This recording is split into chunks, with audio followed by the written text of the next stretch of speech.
ఎందుకంటే ఇక్కడ ఎందుకు ప్రతిష్ఠ చేయాలంటే రావణాబ్రహ్మ సంహారం అయిన తర్వాత అయోధ్య వెళుతున్న రాముడు వారు పుష్పకుమారుడు ఆగిపోవడం వల్ల ఏం జరిగిందంటే కులగురువైన వశిష్ఠుడు అడగ్గా ఎందుచేత ఆగిపోతే ఏమిటని అడిగితే ఇక్కడ శివలింగం ప్రతిష్ఠ చేయబడగా ఇక్కడ శివలింగం ప్రతిష్ఠ చేయాలి.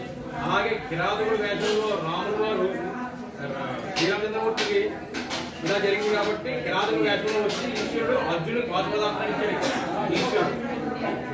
అలాగే ఇక్కడ ఏంటంటే మన జాతకరీత్యా మనకు ఉండే దోషాలు ఉంటాయి. అందులో బాగా ఇబ్బంది పెట్టింది ఏంటి కుజదోషం. కుజదోషం మొత్తం 11 గ్రామాలు తిరుగుతారు కదా. ప్రతి గుడిలో కూడా సుబ్రహ్మణ్యేశ్వరం కానీ నాగబంధం కానీ ఏదో ఒకటి ఉంటుంది. ఈ గుడిలో ఉండదు.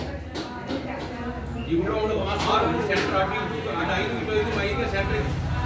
ఇక్కడ షణ్ముఖ స్వరూపం అనమాట. అంటే సుబ్రహ్మణ్యేశ్వరం కార్తీకేయుడు ఆ స్వరూపంలో కూడా ఈశ్వరుడు విరాజులుగా ఉంటాడు. కావున ఈ స్వామి దర్శించుకోవడం వల్ల కుజదోషం కానీ సప్తదోషం కానీ కాలదర్శదోషం కానీ నాగదోషం కానీ ఏమన్నా నివృత్తి జరుగుతాయి. అలాగే మనకు ఆరోగ్యరీత్యా కూడా ఎన్నో దోషాలుగా పోతాయి.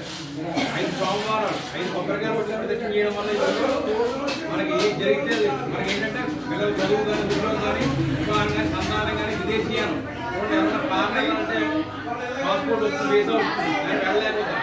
అలాంటి వాళ్ళు కూడా ఇబ్బంది లేకుండా ఇక్కడ మనం ప్రదక్షిణ చేసుకుంటే 5 వారాలు చేసుకుంటే ఖచ్చితంగా పొందుతాం. ఇది ఆగస్టు